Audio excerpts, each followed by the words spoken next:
Friends, कैसे हैं आप लोग। मैं उम्मीद करता हूं कि आप लोग अच्छे होंगे, स्वस्थ होंगे, तंदुरुस्त होंगे। चलिए आज पढ़ेंगे समुच्चय। समुच्चय किसे कहते हैं इसके बारे में आज देखेंगे। समुच्चय किसे कहते हैं, ठीक है। तो समुच्चय का सबसे पहले इसका विकास जर्मनी के गणितज्ञ जो थे जॉर्ज गर्ग कैंटर, इन्होंने त्रिकोणमिति श्रेणी के सवाल हल कर रहे थे, तो इन्होंने इस समुच्चय से परिचय इनका हुआ वहीं पर। उसके बाद से समुच्चय किसे कहते हैं, तो समुच्चय उसे कहेंगे, मान लो कि जैसे हम लोग ताश की गड्डी होती है तो उसमें कई पत्ते होते हैं। ताश की गड्डी हो गई, व्यक्तियों की भीड़ हम लोग देखते ही हैं, तो उसे भी समुच्चय कहते हैं। जैसे अब गणित में चले तो गणित में मान लो कि बोल दिया जाए कि 10 से छोटी अभाज्य विषम संख्याएं जैसे 3, 5, 7, 9 इस तरह से आ जाएंगी, तो ये भी क्या है, एक समूह है, यानी कि संग्रह है। इसी को क्या बोलेंगे, समुच्चय। उसके बाद से देखते हैं समुच्चय किसे कहते हैं, ठीक है।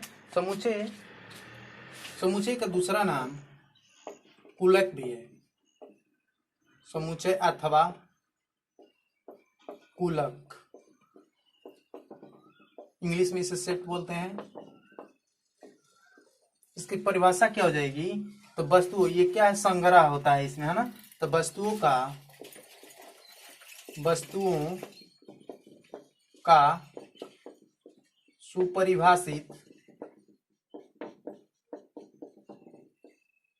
संग्रह समुच्चय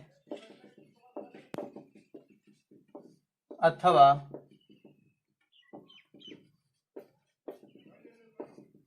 कुलक कहलाता है।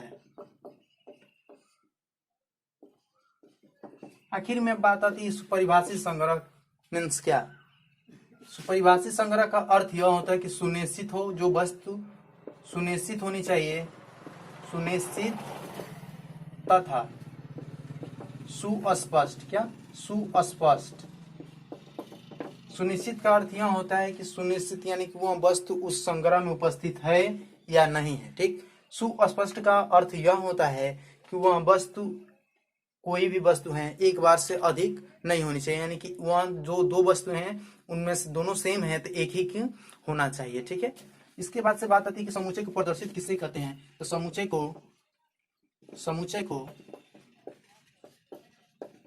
को अंग्रेजी वर्णमाला के बड़े अक्षरों, जैसे मान लो कि क्या आ जाएगा, ABCD से प्रदर्शित करते हैं, ठीक। समुच्चय को 30 से प्रदर्शित करते हैं, यानी कि कैपिटल लेटर में होनी चाहिए ये सभी अक्षरें वर्णमाला की। अब इसके बाद से बात आती है कि जो समुच्चय में अवयव पाए जाते हैं उसको डिनोट कैसे करेंगे, है ना। समुच्चय के अवयवों को लिख लो, इसको भी। समुच्चय के अवयवों को अंग्रेजी वर्णमाला के छोटे अक्षरों, जैसे क्या आ जाएगा, small a, small b, small c अक्षरों से प्रदर्शित करते हैं, ठीक है। उसके बाद से बात आ जाएगी कि मान लो कि कैसे डिनोट करेंगे, तो कभी भी समुच्चय को कैपिटल लेटर से लिखते हैं। कभी भी जो समुच्चय होगा उसको हम मझोला कोष्ठक में रखेंगे, जो उसके अवयव को, यानी कि अवयव स्मॉल होना चाहिए, ABCD मान लो यहाँ तक दे दिया है। समुच्चय ये हो गया कैपिटल लेटर में, जो अवयव है उसकी क्या है, स्मॉल है, यानी कि दोनों में रिलेशन क्या है, A बिलोंग टू A। यदि यहाँ दिया है तो माने इसका कहने का अर्थ यह है, जो यहाँ अवयव है समुच्चय A का क्या है, अवयव है। यदि इस तरह से दे दिया जाए, E है, मान लो ये E है, तो इसमें दिखाई दे रहा है नहीं है, तो यानी कि डज नॉट होना चाहिए, यानी कि नॉट बिलोंग टू E, यानी कि जो E इस जो अवयव है समुच्चय A में उपस्थित नहीं है। जब उपस्थित रहेगा तो इस तरह से, ठीक है। चलो यहाँ तक नोट कर लो, उसके बाद फिर बताते हैं आगे। अब इसके बाद से देखते हैं संख्याओं की महत्वपूर्ण समुच्चय को किससे दर्शाते हैं। सबसे पहले मान लो कि संख्या दे दिया जाए कि पहली जो संख्या है प्राकृतिक संख्या हो, तो उसको किससे डिनोट करेंगे, है ना। तो प्राकृतिक संख्याओं को किससे डिनोट करते हैं, प्राकृतिक संख्याओं को कैपिटल एन से प्रदर्शित करते हैं, ठीक। अब समुच्चय एन जो होगा यानी कि नेचुरल नंबर क्या होगा, 1 2 3 डॉट डॉट इसी तरह से कहां तक, इन्फिनिटी तक। यानी कि जो कैपिटल जो समुच्चय एन है, यानी कि जो प्राकृतिक संख्याओं का समुच्चय कैपिटल एन है, उसमें 1 2 3 या डॉट डॉट इन्फिनिटी तक रहेगा, ठीक है। उसके बाद से आ जाता है पूर्ण संख्याओं का समुच्चय। पूर्ण संख्याओं को किससे प्रदर्शित करें, होल नंबर इसको बोलते हैं इंग्लिश में ना। पूर्ण संख्याओं का के समुच्चय को, मैं छूट गया था, समुच्चय को कर लेना है ना, समुच्चय को W से प्रदर्शित करते हैं। किससे प्रदर्शित करेंगे, W से। Whole number, W whole number में क्या हो जाता है, सब नेचुरल नंबर आता है, बस इसमें 0 1 क्या हो जाता है, बढ़ जाता है, यानी कि 0 से संख्या प्रारंभ होनी शुरू हो जाती है, डॉट डॉट कहां तक, इन्फिनिटी तक। कभी भी हम मझोला कोष्ठक में समुच्चय के अवयवों को रखते हैं, जो समुच्चय होगा उसको कभी भी कैपिटल लेटर में, ठीक है। तीसरे नंबर पर देखो कौन सा संख्या आ जाएगी, यदि पूर्णांक संख्याओं का समुच्चय पूछ दिया जाए तो इसको भी देख लो किससे डिनोट करते हैं, पूर्णांक संख्याओं के समुच्चय को किसे प्रदर्शित करते हैं, आई या जेड से प्रदर्शित करते हैं, ठीक है। आई से या जेड से, तो आई या जेड, इसमें कौन कौन सी संख्याएं आ जाती है, प्लस माइनस दोनों आएंगी, ठीक है। यानी कि इसमें 0 भी आ जाएगा, +-1 +-2 +-3 डॉट डॉट डॉट, ये भी इन्फिनिटी तक। यानी कि यदि इसके बाद से पूछ लिया जाए कि धन पूर्णांक, धन पूर्णांकों की संख्याओं का समुच्चय, तो हम आई प्लस लिख देंगे, यानी कि आई प्लस, और संख्या हमारी क्या हो जाएगी, प्लस वाली सभी संख्याएं हो जाएंगी। यदि ऋण पूर्णांक संख्या के बारे में पूछ दिया जाए तो आई या जेड पर -1 कर देंगे, माइनस केवल करेंगे, और उसके बाद से जो माइनस वाली इसकी संख्याएं क्या कर देंगे, लिख देंगे। सो समझ गए होंगे आप लोग। उसके बाद से आती है अपरिमेय, परिमेय संख्या, पहले देख लो परिमेय संख्या। परिमेय संख्याओं का के समुच्चय को किसे प्रदर्शित करते हैं, Q से प्रदर्शित करते हैं। अब Q में कौन कौन सी संख्या आ जाएगी, यानी कि परिमेय संख्या में कौन कौन सी आ जाएगी, तो Q बराबर क्या हो जाएगा, Q कभी भी कैसा रहेगा, कैपिटल, क्योंकि यहाँ समुच्चय है, समुच्चय को प्रदर्शित कर रहा है। एक्स सच दैट एक्स बराबर क्या हो जाएगा, P अपान में Q। परिमेय संख्या किससे कहते हैं, जो संख्या P बटा में Q के रूप में स्थित हो उसी को क्या करते हैं, परिमेय संख्या कहते हैं। जहां या चाहे जबकि Q बराबर क्या होना चाहिए, डज नॉट इक्वल टू 0, कभी भी 0 नहीं होना चाहिए। यानी कि जो यहाँ x रहेगा, यानी कि जो भी यहाँ पर मान रहेगा x का, कभी भी P अपन में Q के रूप में होगा, उसे ही परिमेय संख्या करते हैं। किससे डिनोट करते हैं, तो कैपिटल Q से, ठीक है। इतना नोट कर लो, ऊपर फिर से मिटा कर लिख रहा हूं। इसके बाद से आ जाता है अपरिमेय संख्या। अपरिमेय संख्याओं का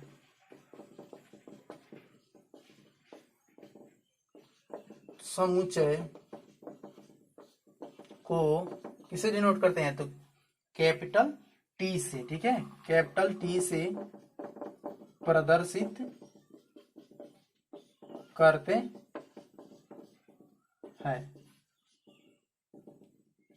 कैपिटल T से। इसमें क्या आ जाएंगे, यानी कि परिमेय संख्या नहीं होनी चाहिए, अपरिमेय होनी चाहिए। तो T इक्वल टू क्या हो जाएगा, एक्स सच दैट एक्स किससे संबंधित होगा, यहाँ बिलोंग टू आर से, यानी कि जो रियल नंबर होंगे उनसे यहाँ बिलोंग करेगा, यानी कि जो भी संख्या होगी P अपन में Q के रूप में नहीं होगी, ठीक है। उसके बाद से आ जाता है वास्तविक संख्या। वास्तविक वास्तविक संख्याओं का समुच्चय के समुच्चय को किससे प्रदर्शित करते थे? कैपिटल आर से प्रदर्शित करते हैं रियल नंबर। ठीक है, किससे डिनोट करेंगे? तो कैपिटल आर से समुच्चय को। उसके बाद से इसमें कौन कौन सी संख्याएं आ जाएंगी? तो जो भी वास्तविक संख्याएं होंगी सभी आ जाएंगे। तो एक्स सच दैट एक्स वास्तविक संख्याओं। ठीक है, उसके बाद से आ जाएगा सम्मिश्र संख्या। ठीक है, सम्मिश्र संख्या को किससे डिनोट करेंगे? तो सम्मिश्र संख्या को सी से डिनोट करेंगे, है ना। सम्मिश्र संख्याओं के समुच्चय को कैपिटल सी से क्या करते हैं? प्रदर्शित करते हैं। आखिर में सम्मिश्र संख्या कहते किसे, इसके भी बारे में जानना आवश्यक है। तो जो संख्या ए प्लस आई बी के रूप में हो उसे क्या बोलते हैं? सम्मिश्र संख्या। यानी कि ए के स्थान पर कोई मान दे दिया जाए, 3 ही मान लो, आई आयोटा इसी तरह से छूट जाए, आयोटा भी से बोलते हैं। ठीक है, बी के स्थान पर दे दिया जाए 2, तो यानी कि क्या हो जाएगा? 3 + 2i हो जाएगा। यानी कि ऐसी जो संख्या होंगी वही क्या है? सम्मिश्र संख्या।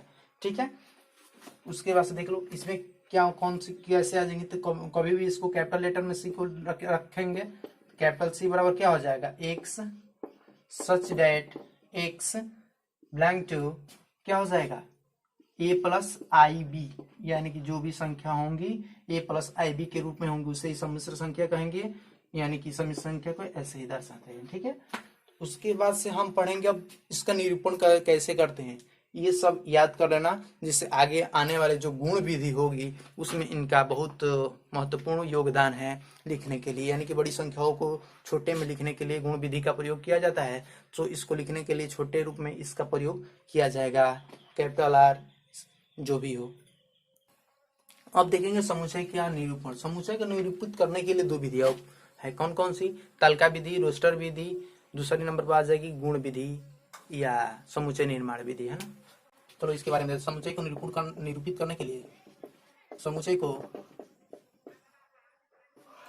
निरूपित करने के लिए 2 विधियां है। कौन कौन सी है? तो इसके बारे में देख लो। पहला आ जाएगा तालिका विधि। तालिका विधि अथवा इसी का दूसरा नाम है ना सूची विधि। सूची विधि, फिर इसका तीसरा नाम अथवा रोस्टर विधि। तीनों एक ही विधि है ना, रोस्टर विधि। अब दूसरे नंबर पर आ जाता है गुण विधि या अथवा इसी का दूसरा नाम है ना समुच्चय निर्माण विधि। हम पढ़ेंगे पहले इसको, रोस्टर विधि या तालिका विधि या सूची विधि किसे कहते हैं। ठीक है, पहला हेडिंग बना लेना, इसको बाद में बनाना। हेडिंग हो गई ये इसको कैसे प्रदर्शित करते हैं। इस विधि में क्या होता है कि जो समुच्चय के सभी अवयव होते हैं उसको मझोले कोष्ठक में रखते हैं और 2 अवयवों के बीच में अर्धविराम लगाकर अलग अलग कर दिया जाता है। इस विधि में यही होता है। ठीक है, तो ये लिख लेना कि इस विधि द्वारा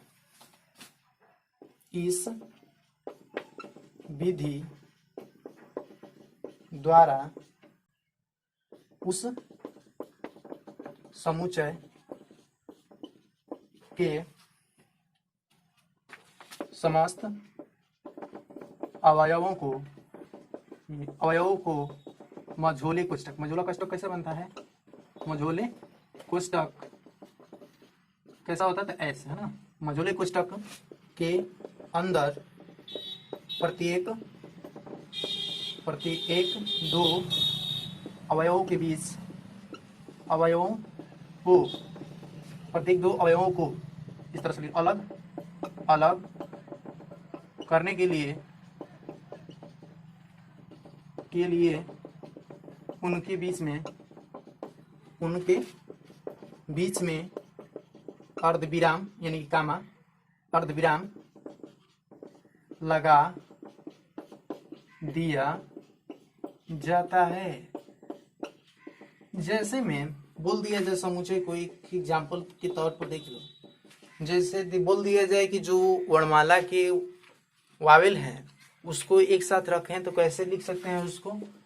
वावेल क्या होता है, ए ई आई ओ यू, कभी भी कैसा रहेगा तो स्मॉल में रहेगा। कौन सा कोष्टक में रहेगा तो मझोला कोष्टक में। और प्रत्येक दो के बीच में अलग करने के लिए कौन सा क्या लगाए हैं, कामा यानी कि अर्धविराम लगाए हैं ना। या दे दिया जाए कोई गिनती ही वो दे दी जाए, जैसे एक नंबर ये हो गया, दूसरे नंबर पर गिनती में देख लो 1 2 4 6 ऐसे करके, है ना 7। ये क्या हो गया, कौन सी विधि हुई, समुच्चय तालिका विधि, सूची विधि या रोस्टर विधि।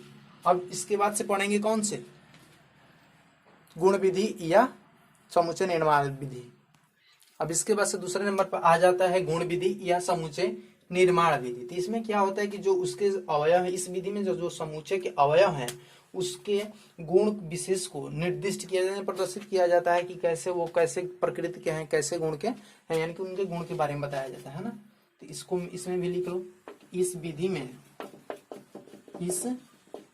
में समुच्चय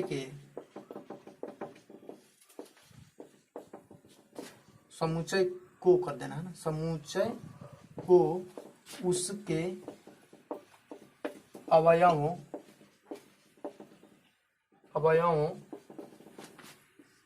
के उस गुण विशेष को निर्दिष्ट किया जाता है, निर्दिष्ट किया जाता है। जैसे एग्जाम्पल में एक देख लो है ना, एग्जाम्पल में जैसे बोल दिया जाए इसके गुण के बताना है, तो यानी कि जो ए है, मान लो कि ए समुच्चय हो, इसमें बोल दिया जाए कि जो 10 से छोटी आवाज संख्या के बारे में बात कर दी जाए, ठीक है।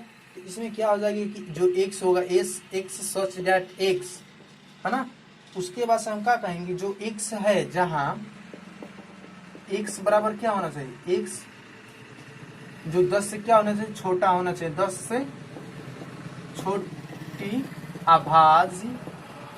अभाज्य संख्या, ठीक है। यानी कि इसका कहने का मतलब है कि छोटे में हमें इसको लिख दिए, पूरा डिटेल लिखना नहीं पड़ा, यानी कि कामा लगाकर कई बार लिखना नहीं पड़ा, ठीक है। इसलिए इस विधि का प्रयोग किया, यानी कि बड़े बड़े जब आ जाएंगे लिखने के लिए, इस विधि का हम क्या करते हैं, प्रयोग करते हैं, ठीक है।